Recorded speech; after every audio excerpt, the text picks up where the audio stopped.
Buenas tardes, ¿cómo están? Bueno, nos presentamos antes que nada. Mi nombre es Adriano Duarte. Haciendo así un resumen muy rápido, escritor, traductor de inglés y docente. Bueno, tengo publicados Primer Apóstol en la colección Moglia Ediciones, colección Claroscuro y Moglia Ediciones, y publicado por Eudenio en la colección de cuentos La Sed de los Huesos. Bueno, trabajando fantástico, ¿no? Y esto que hoy vamos a ir desarrollando un poco, que decidimos llamarlo weird litoraleño, un poco, no sé si de manera provocativa o un poco como para agitar un poco el avispero, porque ya vamos a ir viendo eso a lo largo de la charla, que weird en algunas partes está bastante resistido, mucha gente que no le gusta el término, y de hecho he discutido con otros amigos autores de otras provincias sobre la cuestión. ¿Y por qué nosotros elegimos acá en Corrientes hablar de weird litoraleño y no decir, por ejemplo, terror o ciencia ficción, que parece que bueno, son como etiquetas que a veces no funcionan o no atraen lectores? Entonces, un poco es referirse a un movimiento estético, pero también es como cierta medida una jugada, si se quiere, a la manera de A24 con terror elevado, digamos. Nosotros decimos weird litoraleño, algo que un poco inventamos también, ¿no? Pero bueno, paso acá la voz a mi querido amigo Daniel. Hola, ¿cómo están? Antes que nada, muchísimas gracias por estar compartiendo este espacio, este momento. Queremos agradecer a la Feria Provincial del Libro, también por jugarse. Vimos que el weird, lo extraño, lo monstruoso está empezando a aflorar, y eso se ve también en la gente que está con mucha curiosidad de saber qué es todo esto, ¿no? Este movimiento artístico.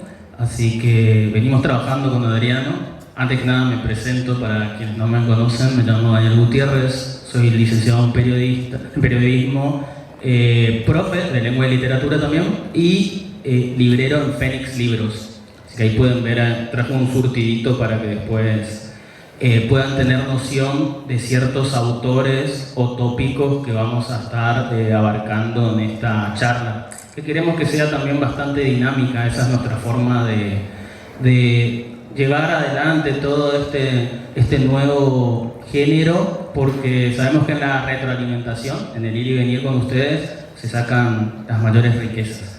Y sí, es como venía diciendo Adriano, nosotros pensábamos etiquetas, pensábamos siempre viendo hacia atrás, hacia las fuentes, qué nombre se le podría poner o qué rótulo.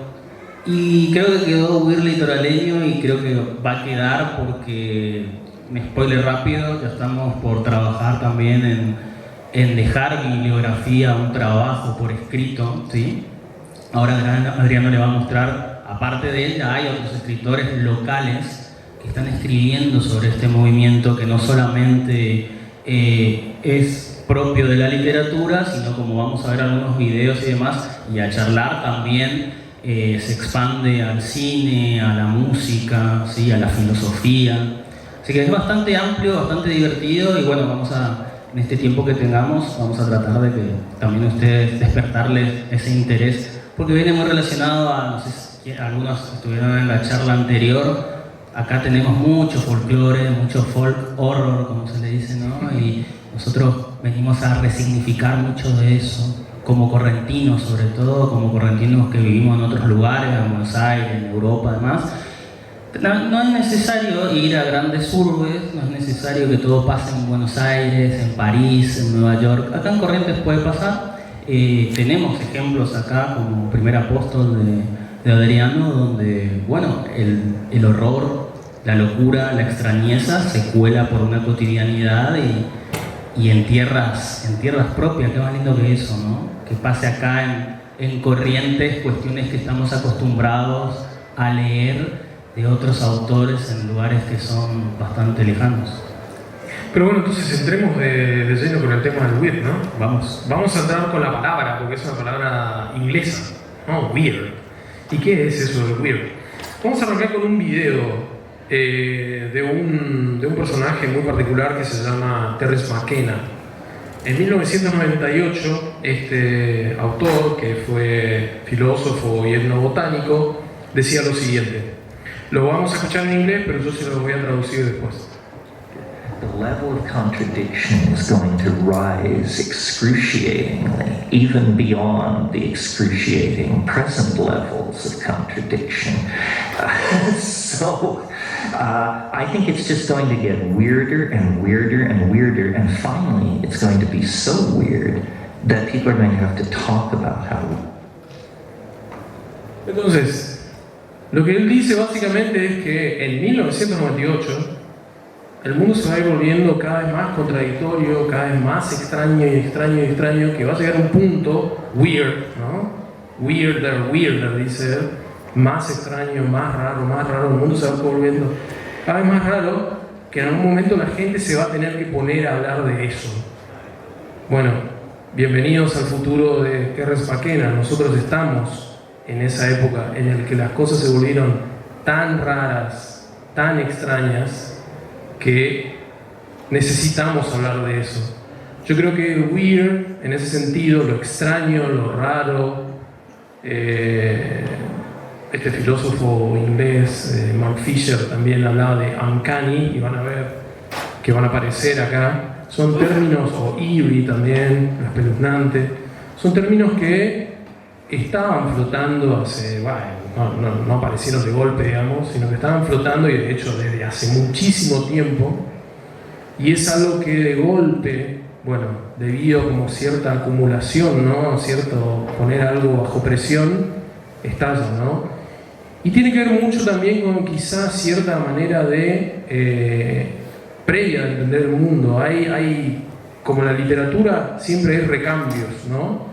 Hay momentos en los que, cierta forma, si se quiere, clásica, realista, funciona mejor o de alguna manera conecta mejor con cierto estado del mundo, pero llega también un límite en el que esa forma de contar las cosas ya no alcanza, y llegamos a esta otra etapa en la que aparece lo romántico, lo gótico, lo fantástico y lo weird, ¿no? Como lo decía el amigo aquí, Terence McKenna.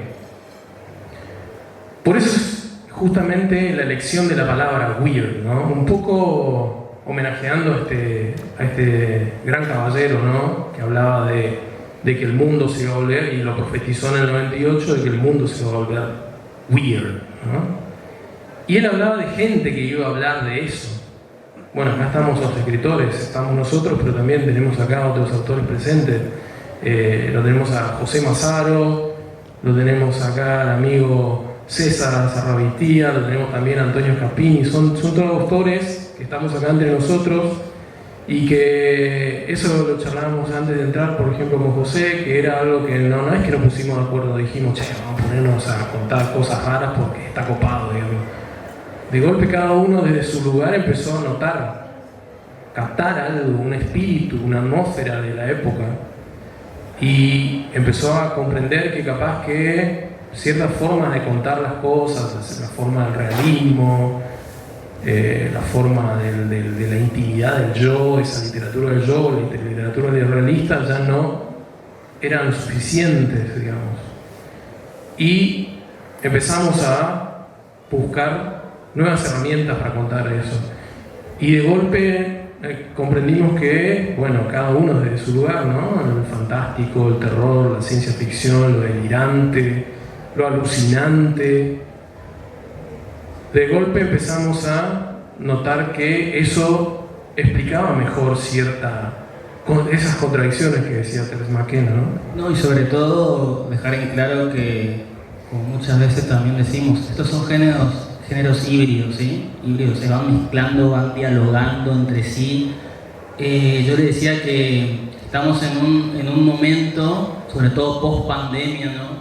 Que tuvimos mucho miedo y sucedieron tantas cosas atroces. ¿Cómo podíamos plasmar todo ese miedo, esa incertidumbre? Y por eso también empezó a sentirse en el aire, yo le decía, como esporas justamente que te contagian, mucha gente de Estados Unidos siempre empieza, o casi siempre en lo anglo, pero bueno, después se va contagiando, ¿sí? Va llegando a Latinoamérica, va llegando a Argentina y hasta se ancló acá también en la región, ¿sí? Y sobre todo tener en cuenta eso. Nos da mucha plasticidad y quiero siempre hacer énfasis en esa palabra aún para los que quieran escribir o escriban y todavía no publiquen, ¿sí? Estén en sus primeros borradores o aproximaciones, como yo le digo. No se limiten a los géneros. Hoy los géneros ya no están tan delimitados como géneros puros, por eso hablamos tanto de lo híbrido, de lo mutante. Yo le decía, estamos ante un realismo mágico mutante, ¿sí? Si se quiere, porque mucha gente antes de conocernos estábamos escribiendo o leyendo o investigando sobre estas cuestiones y después cuando el azar así lo quiso nos vamos juntando, conociendo y intercambiando este capital intelectual, estas figuritas, ¿sí? Así que es muy interesante eso. Sobre todo animo a quienes por primera vez están escuchando estos términos, ¿sí? O que creen que la literatura tiene que estar muy encorsetada en determinados géneros, porque acá venimos a reivindicar esa literatura otrora pensada baja, ¿sí? Policial. ¿Quién leía el policial en esas revistas pulp que nombró Adriano? ¿Quién leía la historia del cowboy de terror como Cuentos de la Cripta? No, eso es baja literatura, uno tiene que leer otro tipo de novelas, ¿no? Y la verdad que nadie te puede decir qué podés leer y qué no podés leer, y qué podés escribir y qué no podés escribir. Y ahora estamos en una era donde podemos incluso mezclar tanto las cosas. Después un poquito, si nos da el tiempo, fíjense que indagando, descubrí dijimos el primo también, hermano deforme del Weird, que es el bizarro. El bizarro, la palabra bizarra, ya está aceptada como una acepción, ¿sí? Como extravagante, fuera de lo común, raro, ¿sí? Que antes, por supuesto, nosotros no la usábamos, o si la usábamos nos corregían los profesores de lengua. No, bizarro significa valentía, bizarría, etc. Hoy el bizarro ya significa eso, y se está escribiendo. Y ya hay muchas editoriales como Orsini Press, Dilatando Mentes, que su catálogo se basa exclusivamente en ese tipo de narrativa. Y es lo que con Adriano siempre hablamos, que sería qué bueno que se vaya contagiando y se cree esa cadena y llegue, y de a poco está pasando, ¿no? Acá en Corrientes. Como les decía, tenemos un acervo cultural tan grande, ¿por qué no resignificarlo? Ya se trabajó mucho el pombero, ya se trabajó tanto el lobizón. Bueno, siempre decimos cómo le podemos dar otro giro, otra vuelta de tuerca a ese pombero, a ese lobizón, a ese puente, ¿no? al Paraná.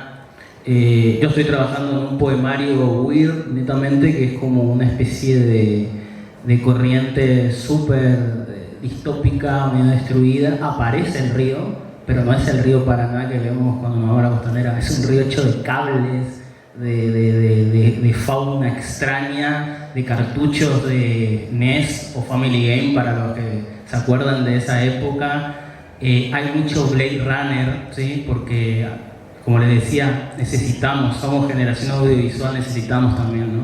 Leer, pensar, reivindicar, traer esa mirada retrospectiva que es muy parte, ¿no? de lo que también plantea Fisher. Y ya que nombraste a gente que está acá, y como dije, no solamente es un terreno exclusivo de la literatura, sino también tenemos acá grandes ponentes como nuestro querido amigo Eugenio Led, que se merecería una charla aparte de las tapas que realizó. No sé si le querés mostrar un poco las tapas que realizó, sí, para tu libro de cuentos y de novelas. La tapa del Primer Apóstol está ahí, aparece acá. Bueno, fue diseñada por Eugenio, y después también la tapa de La Sed de los Huesos también. Pero aparte de eso, justamente, si tienen tiempo, péguense una vuelta por el Museo de Bellas Artes. Hasta fin de mes está, Eugenio, ¿no? Tu muestra. Hasta el 28 de julio, Bajo la Superficie. Es una muestra pictórica netamente weird. Estamos hablando de Eugenio y Alexander, ¿no? Alexander Roa y Darío Monzón imaginaron una fauna milenaria, antigua, que vivió en una época prehistórica o, qué sé yo, crónica, ¿no? Y que de golpe por una bajante o directamente sequía del río resurge. Fíjense de vuelta, ¿no? Estamos hablando de esa cosa que vuelve, ¿no? Esa cosa que resurge, ¿no? Esa metáfora de lo que vuelve, ¿no? Y ahí viene la idea de que discutíamos lo jauntológico, que es otro de los términos, ¿no? Estamos hablando de weird, jauntología, bizarro. Son elementos que están ahí rotando dentro de toda esta movida de hibridaje, de terror, ciencia ficción, cyberpunk, retrofuturismo, splatterpunk, cine clase B, Z. ¿Sí? Sí. Mucha de la educación sentimental de los que estamos acá, porque todos, como le decíamos, o mirábamos películas que quizás no teníamos que mirar en horarios que no teníamos que mirar, en canales que no teníamos que mirar, o indagábamos en los foros, en los primeros foros de internet, buscábamos esa información súper extraña, y en esa extrañeza me parece que radica todo el encanto, ¿no? Cómo se busca la belleza en el horror. Y bueno, vivimos, como le decía, en una realidad bastante fuerte, horrible, ¿sí? Entonces creo que la literatura y el arte en general nos ayuda a transformar ese tipo de horror en un horror más amigable, ¿sí? Más accesible, si se quiere. Por eso nos gustan tanto los asesinos seriales, ¿no? Que también están tan presentes. Ya los proto-slasher hechos por Carpenter en Halloween. Todos quizás hemos visto alguna película de Viernes 13, Freddy, esas grandes sagas que también forman parte de ese acervo cultural y esos ritos que, bueno, a mis alumnos les digo, ustedes perdieron el rito de lastimosamente de ir a un videoclub, ¿no? Y elegir y jugarse por la tapa una película, y casi siempre era o una de terror o una de ciencia ficción que te atrapaba más por la tapa, que eran grandes obras de arte. Después leías la sinopsis y terminabas viendo, y bueno, eran películas clase B, clase Z, y ese es el encanto que hoy también se está reivindicando. Eso es mirar al pasado con nostalgia. A veces todo tiempo pasado fue mejor y lo que no fue y ya no será, pero en ese intervalo hablaste de un término que nosotros venimos trabajando hace rato, que cuando lo planteamos por primera vez nos topamos con que, bueno, creo que tenemos que ir unos pasitos atrás antes de ir a la ucronía, ¿no? No está acostumbrado quizás a escuchar la utopía, la distopía, pero nosotros trabajamos la ucronía, esos puntitos suspensivos del qué pudo ser, ¿no? El what if. Y la verdad que ahí también hay un campo espectacular para trabajar. De hecho, Philip K. Dick, que es uno de nuestros maestros en todo esto, escribió una gran obra, se llama La Obra en el Castillo, que te plantea qué pasaría si Hitler hubiese ganado, ¿no? Cómo se configuraría ese mundo. Les dejo así como la sinopsis, no voy a contar más. O también les mandaríamos a ver, vamos a traer siempre y vamos a reivindicar a los autores nacionales y locales, a Cristian Ponce con Historia del Oculto, que también trabaja una Buenos Aires ochentosa, espectral, que poco a poco se va desvirtuando. Y bueno, también les dejo para que ustedes vayan viendo los indicios de que estamos ante una historia bastante peculiar. Así es. Pero bueno, vamos a cuestiones por ahí un poquito más técnicas. Empecemos por la palabra weird, ¿no? ¿Por qué weird? Weird es un término que tiene bastante historia, se remonta a Shakespeare, aparece en esta obra famosísima, Macbeth, y se usa para referirse a las brujas que le profetizan el futuro. En Shakespeare se las llama como Weird Sisters, y weird en ese sentido no solo refiere a lo extraño, ¿no? A la aparición en medio del humo posterior al combate, ¿no? Ya un poco tenemos ahí de vuelta una imagen, ¿no? De lo que retorna, ¿no? Y en medio de los restos del caos, podríamos decir, ¿no? Sino que también refiere a lo profético, porque precisamente son las mujeres que le dicen a Macbeth lo que le va a pasar en el futuro, y que para colmo no hay nada si bien él lo toma como algo positivo, en realidad es nefasto, ¿no? Es un futuro nefasto, es netamente trágico, muy propio de lo trágico, ¿no? Parte desde ahí, circula en la lengua inglesa durante mucho tiempo y pasa al pulp, como se ven acá, habrán visto seguramente esa revistita que se llama, famosa revista Weird Tales, donde publica, bueno, el gran referente de Weird. No hay nadie que pueda decir que... No, mejor dicho, nadie podría hablar de Weird sin nombrar a Lovecraft. El gran maestro, digamos, de el Weird, y al que todos, absolutamente lo que andamos acá dando vueltas y nos consideramos Weird o no Weird o lo que sea, pero que andamos escribiendo ahora, o bizarros o lo que sea, ¿sí? Nos tenemos que poner de pie para mencionarlo. Lovecraft publicaba en esa revista que se llamaba Weird Tales, y eso conecta con otra palabrita que es muy interesante y que tiene que ver mucho con esto del subgénero o los subalternos, si se quiere, que es el pulp. El pulp es ese tipo de revistitas también que acá circulaban en su tiempo en los kioscos, en la revistería, y eran unas revistitas así de tamaño bolsillo que venían aventuras de cowboys, venían aventuras de, no sé, policiales, o el mismo Corín Tellado. Corín Tellado también era pulp. ¿Por qué se reivindica eso, digamos? Porque hay una cuestión ahí. Primero, la rapidez con la que se escribe. Es como sacarse de encima toda la experimentación y toda esa cosa meta y toda esa cosa muy posmo. No. Volvamos a escribir y a contar historias. Hay que apurarse y escribir porque tenemos que contar cosas. El mundo se está volviendo loco, se está volviendo weird, se está volviendo raro, entonces hay que contar. No importa la experimentación, después vemos si por ahí nos encontramos un espacio para experimentar, pero lo importante es que tenemos que contar. Entonces es como, en algún punto, tomar distancia de lo meta, de lo posmo, de lo volcado sobre el juego lingüístico. No. Es escribir. Y por otro lado, tiene que ver mucho con el desenfado. Entonces, en algún punto siempre está como probando la verosimilitud del lector, en algún punto está siempre forzando la verosimilitud del lector. Hace unos días, bueno, esto es interesante que también se puede rescatar para este ámbito de laboratorio de escritura o laboratorio de pensamiento de esta nueva forma de entender el mundo, que es lo weird, digamos. Se empezó a publicar El Pulpo Negro en YouTube, los capítulos del Pulpo Negro en YouTube. Y hay algo muy interesante que en una discusión con un grupo de escritores amigos surgió, y era que había algunos de ellos que decían, sí, pero yo no aguanté 20 minutos.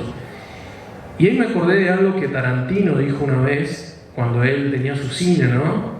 Y proyectaba Fulci, otro grande también que podríamos considerar como un gran referente de este género weird, ¿no? Junto a Argento, por supuesto.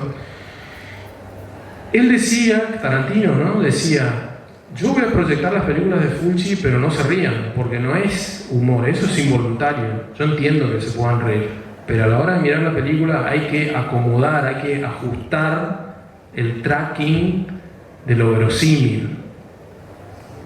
Y ese es un ejercicio interesante para el lector también, no solo para uno como escritor, sino también como lector. Entonces, ajustando el tracking de la verosimilitud, de repente El Pulpo Negro se convierte en una obra impresionante. Hay cosas que uno dice, che, pero es un tipo que convoca a otros asesinos para supuestamente invitarlos a crear el mejor asesinato, dejando el pulpo negro. Pero eso ya estaba, por ejemplo, en esas revistitas, o en ciertas revistitas como las revistas pulp, por ejemplo, True Detective Stories. El nombre de la serie True Detective sale de otra revista pulp, que era True Detective Stories. Lo que hicieron los creadores, muy ingeniosos, es eliminar Stories y dejar como la referencia, ¿no? Pero de nuevo una conexión con el pulp, y de nuevo una conexión. La primera temporada de True Detective es una locura weird. Es la que recomendamos siempre. Es la Pero que otros si recomendamos. quieren dejen, porque... Sí, los otros, bueno, queda a gusto de cada uno, pero porque ya va por otros carriles, digamos, pero la primera es netamente weird. Arranca siendo como un policial y va de a poco corriendo lo verosímil, se mete en lo religioso, pero de golpe salta a lo religioso cristiano y entra en terrenos lovecraftianos. Entonces, ese es el tipo de juego que propone este tipo de literatura también. Perdón, Con el lector. y termina que también sucede en este movimiento, como es tanto el hibridaje, pasa de lo lovecraftiano al terror rural, porque después lo último ya aparece Exacto. una masacre en Texas. Aparte, exactamente. Las gorilas tienen ojos. Exactamente. El cine ochentoso también. Exacto. Exactamente. O sea, también están las referencias que uno podría decir, bueno, eso es algo que lo trabajaron los Posmo. Bueno, pero no pasa por ser lo central. Yo creo que en realidad hay como una especie de traerlo y utilizarlo, pero para seguir contando historias. Acá lo central es contar historias y contar, como decía McKenna, lo weird que se volvió el mundo, lo raro que se volvió el mundo, lo extraño que se volvió el mundo. Y los más jóvenes van a relacionarlo también, ya que trajiste el pulpo negro y demás, y cómo se lo está subiendo, que hablábamos que está en auge el terror analógico, el terror digital, también traer toda esta imagen. Siempre estamos con esta mirada retrospectiva, ¿no? Esos son los fantasmas del pasado que nos quitaron los futuros posibles, ¿no? Pero bueno, estamos creando otros. Por eso miramos tanto hacia atrás, por eso resignificamos el VHS. Van a ver que las nuevas películas se visten de esa estética, como vos nombrabas el tracking, ¿no? La mala imagen, el mal sonido, las malas actuaciones, la baja resolución, la baja resolución, y todo eso tiene la distorsión, el glitch. Sí. Y todo eso tiene su significado y tiene su porqué, porque estamos nuevamente construyendo futuro mirando a ruinas del pasado. El Wakecore también en la música hace lo mismo, mira hacia lo noventoso, ochentoso, como una crítica al capitalismo, y te pone grandes megalópolis de colores magenta, chillones, muy influenciados por el anime, por gráficos también 3D o gráficos ya obsoletos de los primeros Windows. ¿Se acuerdan cuando, y esto nos enojaba mucho, ¿no? Cuando había un fallo en el Windows y se empezaban a abrir todas las ventanas y tenías que reiniciar? Bueno, todo eso se toma y se resignifica. Y lo mismo pasa en el Weird, lo mismo está pasando en los escritores que están ahora elaborando su obra. En la charla que tuvimos en el museo, que acá con el amigo César hablábamos, ¿no? Él le puso un nombre muy lindo que era la jarra loca, porque era como hacer un cóctel de todo lo que fuimos consumiendo: cine, música, revistas, lo que no nos dejaban leer, porque eso también es importante decirlo. Cuando alguien está leyendo o está escribiendo, parece que siempre hay otro espíritu que aparece, se materializa y te dice: ¿por qué no estás haciendo nada productivo? Y la escritura es eso, es el ocio bien entendido en contra del negocio. Entonces ahí me parece que también va mi voto de confianza a todos los escritores que se animan y encuentran, sobre todo en este día a día, en esta rutina tan ardua, un momento de sosiego para liberar a sus monstruos. Y retomando un poco lo que venía diciendo, ¿no? Otra forma de entender el pulp en el cine, que eso no está desligado, para nada desligado, es el clase B de los 50, de los 40 y 50. El noir, el neo-noir, digamos, de los 40, digamos, que retoma el impresionismo alemán, lo resignifica. Fíjense que ahí hay un trabajo de reelaboración en el cine para otro tipo de género que es el policial. Y el clase B, donde de vuelta se ve el desenfado, ¿no? Roger Corman, ¿no? Trabajando con este. Sí, bueno, hay un montón ahí en los años 50, ¿no? Donde un poco se trabaja el terror de la Guerra Fría, elaborado con invasiones extraterrestres, con monstruos, ¿no? Con monstruos del folclore, que se traen, digamos, a lo urbano. Si se lo piensa, por ejemplo, el vampiro ahí empieza a aparecer en lo urbano, el zombie empieza a aparecer en lo urbano, el hombre lobo también, ¿no? Se lo trae a lo urbano, lo que en cierta medida está en auge, ¿no? Ese nuevo occidente que está ahí surgiendo en plena Guerra Fría. En eso hay también un desenfado y de vuelta, una necesidad de contar y equivocarse, porque hay una cuestión ahí. Hay mucha, por ejemplo, en el bizarro se nota mucho eso. Hay mucho gusto por sorprender. El editor de Orsini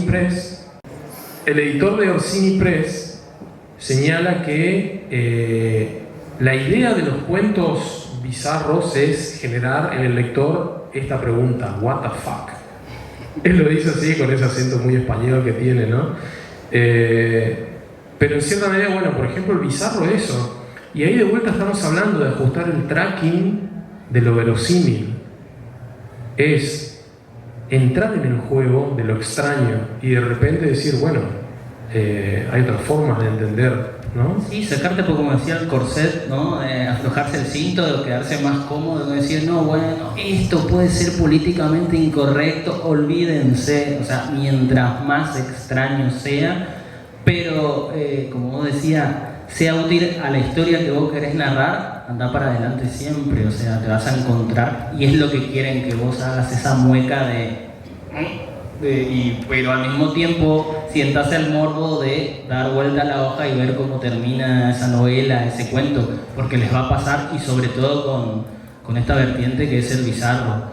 No es para estómagos débiles, pero creo que también pasaba lo mismo con el cine gore, ¿no? Que cada vez se fue volviendo más y más sangriento, y tenemos un claro ejemplo con Terrifier, que fue como un boom, ¿no? Y siempre van a salir esas noticias de la gente rajando de los cines porque no podían soportar lo que veían en la pantalla, o vomitando. Holocausto Caníbal. Bueno, tenemos como nuestro ejemplo Holocausto Caníbal de Ruggero Deodato, que también dio pie a una resignificación que fue La Bruja de Blair, todo este tema del metraje hallado, el found footage, que ya también hay novelas que se trabajan así. De hecho, Primer Apóstol, como siempre decimos, hay una suerte de found footage ahí y la cámara como personaje. A veces vemos los sucesos a través de ese lente, y ese lente también ya es otra distorsión propia que tenemos que ajustar para ver qué está pasando, qué tipo de horrores nos traen gente como la que está acá sentada al lado mío. Y bueno, ¿y qué te parece si empezamos a contar qué ejemplos tenemos? ¿Empezamos por afuera? Empezamos por afuera. Empezamos como por afuera. Claro, y después volvemos, nos quedamos acá en casa, digamos. Afuera, bueno, uno de los grandes referentes es Ramiro Sanchís, que de hecho él está prologando esa colección, ¿no? Que se llama, ¿cómo se llama la antología? Bueno, Bionte es la editorial y la antología es porque es la primera en nuestra lengua que trabaja el WIR, ¿sí? La primera antología WIR, y todavía le ponen un subtítulo, como decíamos, porque no hay una etiqueta total para esto, ¿sí? Se llama Antología de Nueva Ficción Extraña, volumen 1. Ese es uno, por ejemplo. No sé si lo quieren ver, si quieren acercarse o lo Yo le voy pasando. Dale. Los libros, porque traje acá Sí. un surtidito. Acá tienen... Esa es una, digamos, pero también en Buenos Aires hay otra que está, no me acuerdo el nombre del grupo, pero la antología que ellos sacaron se llama Paisajes Experimentales. Ellos también apuestan por el WIR, por ejemplo. A veces hablan de New Weird. Estamos hablando de editores de Buenos Aires, ¿no? Hablan de New Weird, a veces hablan de nueva ficción extraña, como que van alternando. Pero también, digamos, están ahí en la competición. Si bien se conocen con Ramiro Sanchís y muchos de estos autores, es como que hay acá, digamos, no sé si una competición, pero bueno, es como una una especie de intercambio amistoso, una especie de... ¿Cómo era esta que había entre... ¿Cómo era Boedo y Florida? Bueno, una especie de Boedo y Florida, sí, ¿no? Pero no con tonos agresivos, sino al contrario, es como tratando de cada uno encontrar su lugar, porque, a ver, vamos a tener que mencionarla porque, viste, es inevitable, pero tratamos de no mencionarla. Bueno, hay que decir, o sea, Mariana Enríquez abre, digamos, como aparece en el cartel. Lo que sí nosotros suponemos es, bueno, apareció Mariana Enríquez, pero podría haber sido cualquier otra persona, porque en la época ya estaba preparando eso. Pero bueno, apareció Mariana Enríquez, y Mariana Enríquez en algún punto dijo, bueno, che, fíjense que, bueno, hay otras cosas. Hay gente que dice, no, Mariana Enríquez no inventó nada, muchachos. Antes que Mariana Enríquez ya había muchísima gente escribiendo en editoriales independientes que de repente ahora están empezando a ganar auge porque... Charlie Failing, por ejemplo. Bueno, pero Failing lo hace ya en los 90, así que...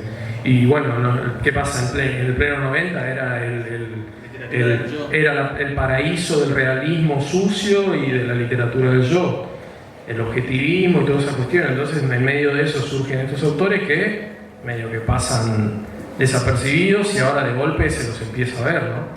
Y adaptar, como Failing también fue adaptada al cine. Tal cual. Entonces, o bueno, pasa con esta película, por ejemplo, El Censor, con Ulises Dumont, que en pleno nuevo cine argentino aparece esta película que nadie sabía cómo agarrarla, y ahora la mirás y es tremendo. Está hablando de la historia de un censor en los 70 que de golpe, mirando una película, salta a plena época de la democracia y el tipo está totalmente descolocado, no sabe dónde está. Y el primer lugar donde aparece es en medio de una manifestación de gente trans. Entonces, fíjense, esto estamos hablando de los 90, pero ¿qué pasa? Son cosas que aparecen demasiado adelantadas y que ahora, a la distancia, podemos empezar a resignificar. Como decía Borges, digamos, los autores generan sus propios precursores. Bueno, nosotros estamos buscando eso en cierta medida, ¿no? Después, bueno, ahí el tema está toda esta cuestión, decía, ¿no? Mariana Enríquez, que es como abre el campo, pero que también en algún punto solidifica algo que se está tornando muy clásico y que en realidad está, digamos, dejando afuera muchísimo de toda esta variedad que estamos discutiendo y hablando acá. Ese es el tema, digamos. ¿Tiene algo positivo? Sí.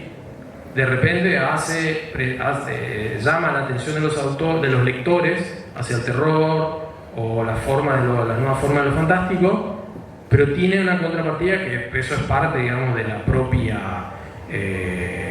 industria editorial, ¿no? Que fundamentalmente Planeta está diciendo, no, che, lean a Schweblin, lean a Mariana, lean a, bueno, ahora Lamberti, ¿no? Que son los únicos. No, muchachos, hay muchísima gente escribiendo, les cuento, hay muchísima gente, y en Buenos Aires son una banda, son muchísimos.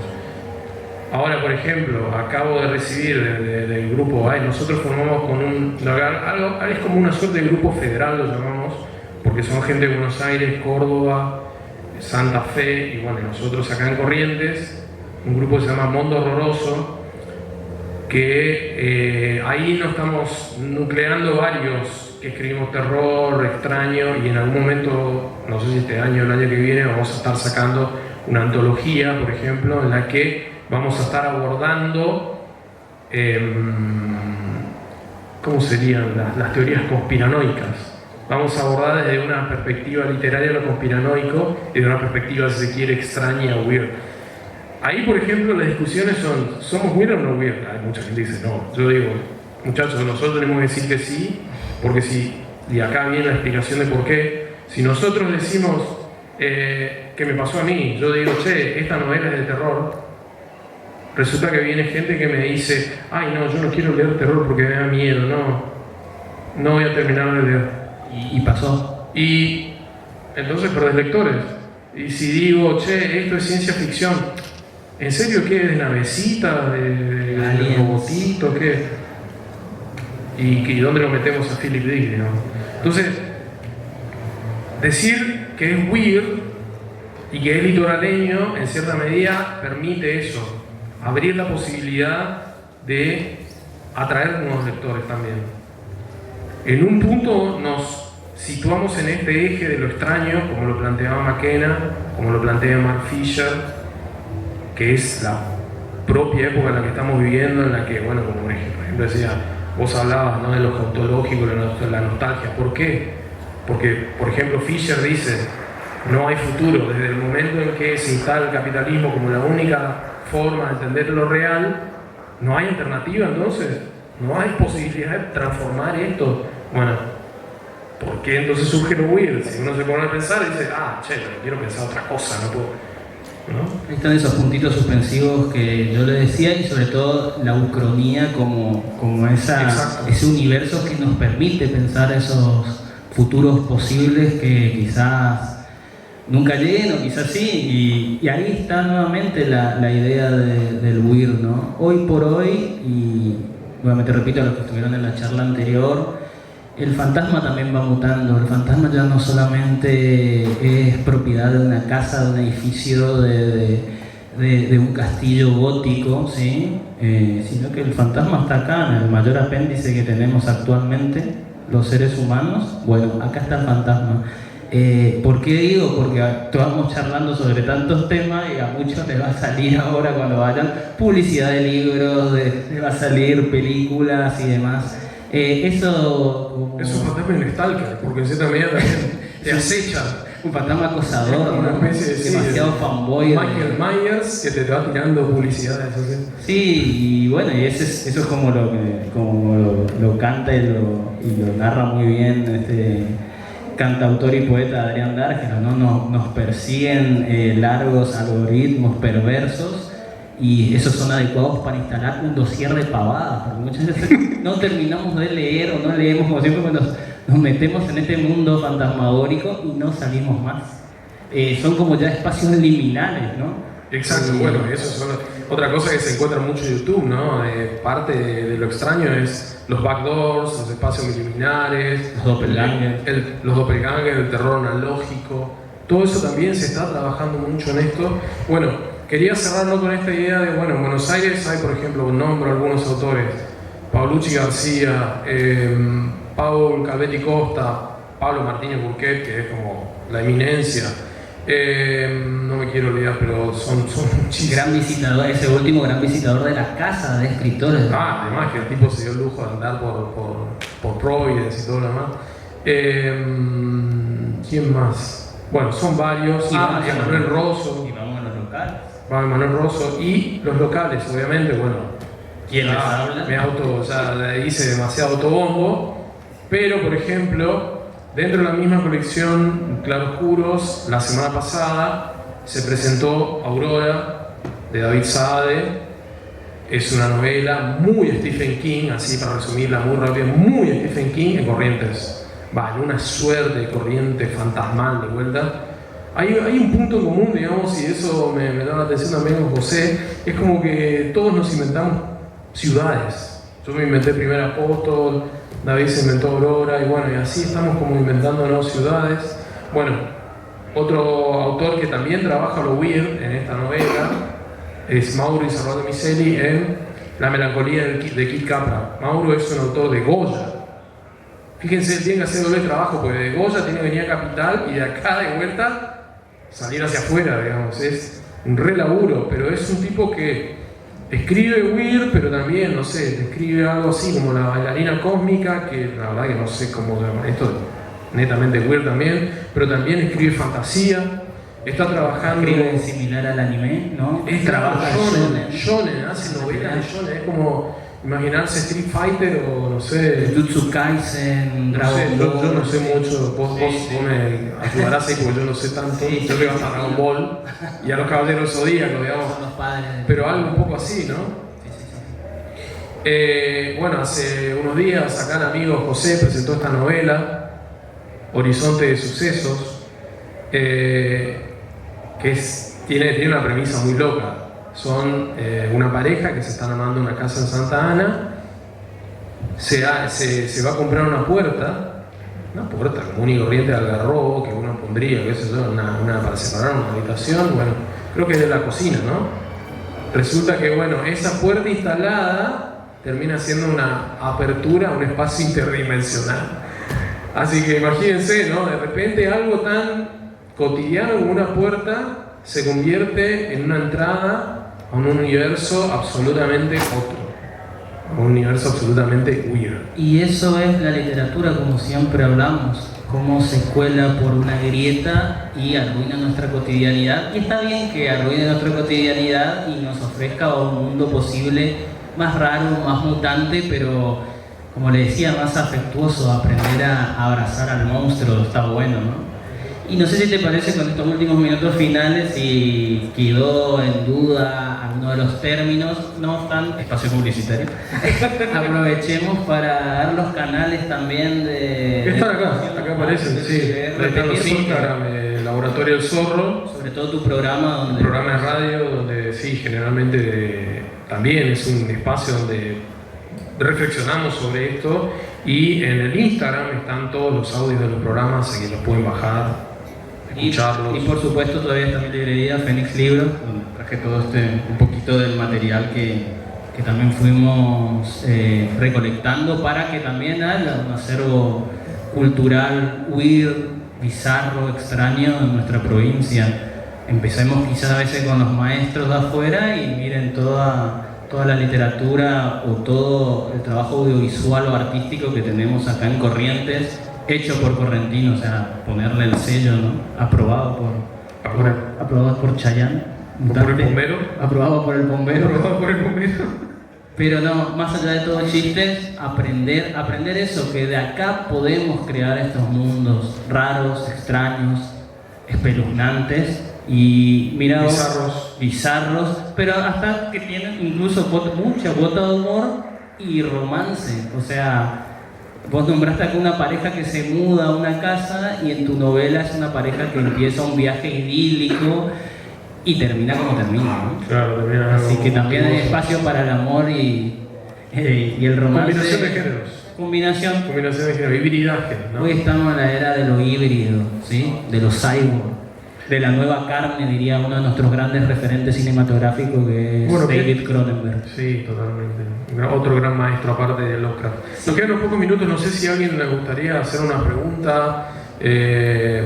Tratamos de ser lo más abarcativos posible, pero en realidad para muchísimo. De hecho, tenemos planificado no solo trabajar en un texto donde vamos a volcar toda esta información, todos estos autores, sino además estamos ya trabajando también en armar talleres, que van a ser talleres online, así que si alguien está interesado en eso, ya saben, ahí están las redes, Laboratorio del Zorro, Fénix.libros en Instagram. Y no sé si les gustaría hacernos una pregunta, tienen alguna curiosidad, algo que quieran compartir con nosotros. Estamos acá, abiertos.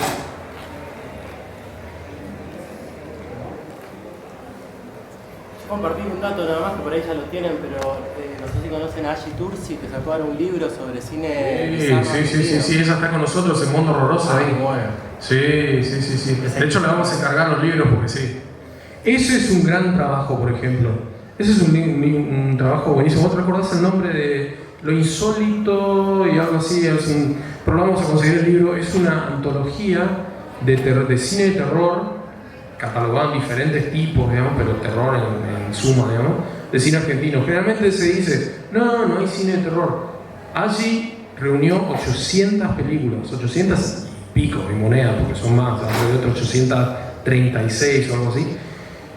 Imagínense, y estamos hablando desde el principio de la historia del cine. La Argentina tiene una historia de cine muy profunda que arranca prácticamente con el surgimiento del cine en Europa. Fue uno de los primeros países que también desarrolló cine, así que imagínense, ella hace toda esta recorrida desde el principio del cine hasta el presente y reúne 800 y pico de títulos. O sea que no es cierto que de repente se inventa uno escribir terror o de repente dice, voy a inventar la ciencia ficción. No, ya existe, ya existía. En el medio está Leonardo Fabio, con Nazareno Cruz y el Lobo. Qué peliculón es ese. Es una película. La descripción de... Muchachos, vayan a ver Nazareno Cruz y el Lobo. La descripción del infierno, la Salamanca, es una delicia. Es una delicia. Increíble las referencias que maneja ese hombre en esa película. Pero bueno, ya les digo, y gran dato acá de, bueno, tu nombre era Emanuel. Bueno, Emanuel Stichi, vos estuviste dando también unos talleres acá. Bueno, él también estuvo dando acá unos talleres sobre extraño, ¿no? También un poco. Así que ya ven que en algún punto estamos acá él y hay otras personas también que estuvieron trabajando en lo monstruoso. Estuvo antes que nosotros Galeán hablando de aparecidos, fantasmas, y la sala estaba llena. Es el bestseller, es el Stephen King de Corrientes. Tremendo, tremendo. Va por 7 libros contando historias de terror. Interés hay, lectores hay. Entonces, hay lectores para el Weird. Y la idea cerrando esto sería entonces es acérquense, ¿no? Anímense. Bueno, es terror, pero no es para que tengas miedo, sino al contrario, hagas esa experiencia de decir, wow, se puede contar terror acá. Puede ser algo que pasó acá, no sé, en un pueblito de Santa Ana, no sé. Si quieren horrorizarse más, prendan la tele y pongan cualquier noticiero. O sea, Bueno, pero ese es el tema y ese es otro tema que, bueno, o sea, no hay tiempo de discutirlo, pero el tema es por qué también cae ese discurso, el discurso realista. Porque se apropia el periodismo de ese realismo sucio que en algún punto fue una estética y, Sensacionalista. claro, se convirtió en una cosa sensacionalista. Digamos, bueno, eso ya estaba en esa película Network de los 70, un peliculón donde ya se planteaba eso, digamos, esa posibilidad. Siempre los norteamericanos estuvieron adelantados en ese sentido. McLuhan, por algo, habla de eso también. Y otra película que retoma eso, bueno, Historia del Oculto y la reciente Late Night with the Devil. También, ¿no? Que es un poco ahí. Pero bueno, nada. A grandes rasgos esto es New Weird. Y muchísimas Estos, gracias. acá estamos los autores. Acérquense, pregúntenos, compren nuestros libros, léannos y cuéntenos qué les parece. Anímense a asustarse, anímense a viajar a otros lugares, a extrañarse. a extrañarse. No tengan Discutan, miedo. discutan, porque los Discutan. libros están hechos para discutir, no tenés que ser amigo ni estar totalmente de acuerdo con los escritores. Al contrario, en esa dialéctica incluso pueden surgir mejores historias.